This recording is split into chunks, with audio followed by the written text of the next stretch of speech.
Jaguar தங்கம் அவர்கள்ட்ட. அப்போ இந்த அரசியல் ரீதியா நம்ம பார்க்கும்போது ஒரு கட்சியை ஆரம்பிச்சிருக்கிறாரு. இந்த முறையே அவர் களம் காணல அப்படிங்கிற விமர்சனமும் இருந்தது. 2024 தேர்தலையே அவர் வரல அப்படின்னு. இப்ப காந்தராஜ் அவர்கள் சொல்ற மாதிரி எந்த வாய்ஸும் அவர் கொடுக்கல. ஒரு அமைதியாகத்தான் இருக்காரு. ஏன்னா 2026 சட்டப்பேரவை தேர்தலில் தான் நம்ம களம் காணணும், அதை நோக்கி தான் நம்ம செல்லணும் அப்படின்னு.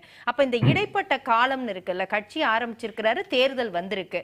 அப்போ இவருடைய ரசிகர்களுடைய வாக்குகள் அப்படிங்கிறது யாருக்கு போகும்? அவருடைய சிந்தனை முதவே சொல்லிட்டாரு. அவர் பெரியார படிங்க, அம்பேத்கரை படிங்க, அதே மாதிரி ஓட்டுக்கு பணம் கொடுக்கறவங்களுக்கு போடாதீங்க அப்படிங்கறதையும் சொல்லி இருக்காரு. அது ரொம்ப முக்கியமா காமராஜர் சொல்றாரு. அதை விட்டுருக்கீங்க, அது ரொம்ப முக்கியம். ஆமா ஆமா, ஏன்னா முக்கியமானது. கண்டிப்பா அதெல்லாம் படிங்க அப்படின்னு அவர் சொல்லி இருக்காரு. அப்படி இருக்கும் போது இந்த எழுதினாரு. அது ஒரு வார்த்தை சொன்னீங்கன்னா நல்லா. புக் எழுதல அவர். இல்ல, பெரியாரை படியுங்கள், அம்பேத்கரை படியுங்கள், காமராஜரை படியுங்கள். காமராஜர்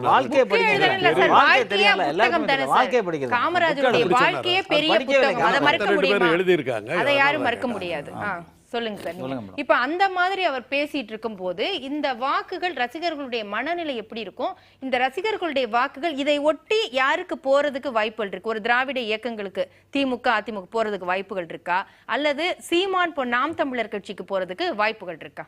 இல்லை, நான் ரஜினி சாருக்கு சொன்ன மாதிரி தான். இவரும் எதுவுமே வாய்ஸ் கொடுக்கல, யாருக்கு போடுங்கன்னு சொல்ல.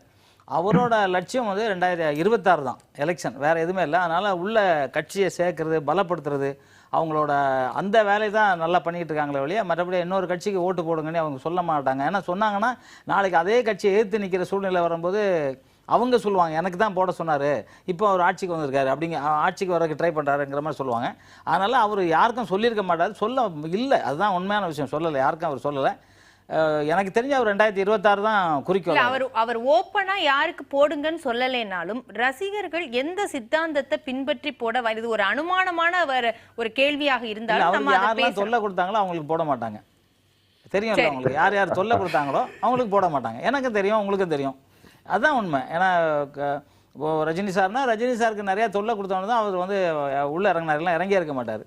விஜய் சார் அந்த மாதிரி தான் பிரச்சனை. அவருக்கும் சில பிரச்சனைகள் அவருக்கு அவங்க ரசிகர்கள் பார்ப்பாங்க, நமக்கு இவர் தானே தொல்லை கொடுத்தாரு, அவருக்கு போடாதம்பாங்க. அதுதான் உண்மையான விஷயம்.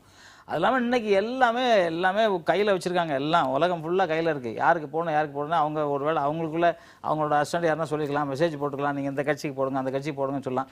இப்போ பார்த்தா தெரிஞ்சு போடும். ஏன்னா இப்போ என்ன தான் இருந்தாலும் விஜய் சார் சொன்னால் கூட இன்றைக்கி திமுக ஒரு பெரிய ஆலமரமாக இருக்குது, அண்ணா திமுக ஒரு ஆலமரமாக இருக்குது. ஏன்னா இவங்க பக்கம் ஒரு பெரிய கூட்டணி இருக்குது, அவங்க பக்கம் ஒரு கூட்டணி இருக்குது. இந்த கூட்டணியை மிஞ்சி ஜெயிச்சு வரணுங்கிறது ரொம்ப ரொம்ப கஷ்டம். அந்த காலம் இல்லை, எம்ஜிஆர் காலம் கிடையாது.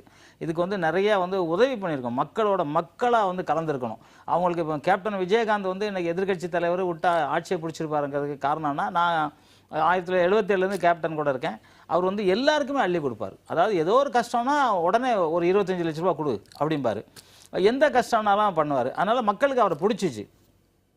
மக்களுக்கு சேவை பண்ண வரவங்க முதல்ல சேவை பண்ணிக்கிட்டே தான் இருக்கணும். இப்போ காசு சம்பாதிச்சு பேங்க்கில் போடுறதோ இல்லை சொத்து வாங்கி குமிக்கிறதுலையோ அதில் எந்த விதமான லாபமும் கிடையாது. நம்ம மக்களுக்கு ஏதாவது செஞ்சுக்கிட்டே இருந்தால் தான் அந்த மக்கள் மனசில் பட்டுக்கிட்டே இருக்கும், ஓ நமக்கு நல்லது செய்கிறாரு, நல்லது செய்வாங்கன்னு. அது எல்லாரும் யாராக இருந்தாலும் சரி, நான் என்னோட ஒட்டுமொத்தமாக நான் சொல்லிக்கிட்டே இருக்கிறது எப்போமா, அதான் மக்களுக்கு செஞ்சால் தான் யாருமே ஜெயிக்க முடியும், இல்லைன்னா யாரும் ஜெயிக்கலாம் முடியாது.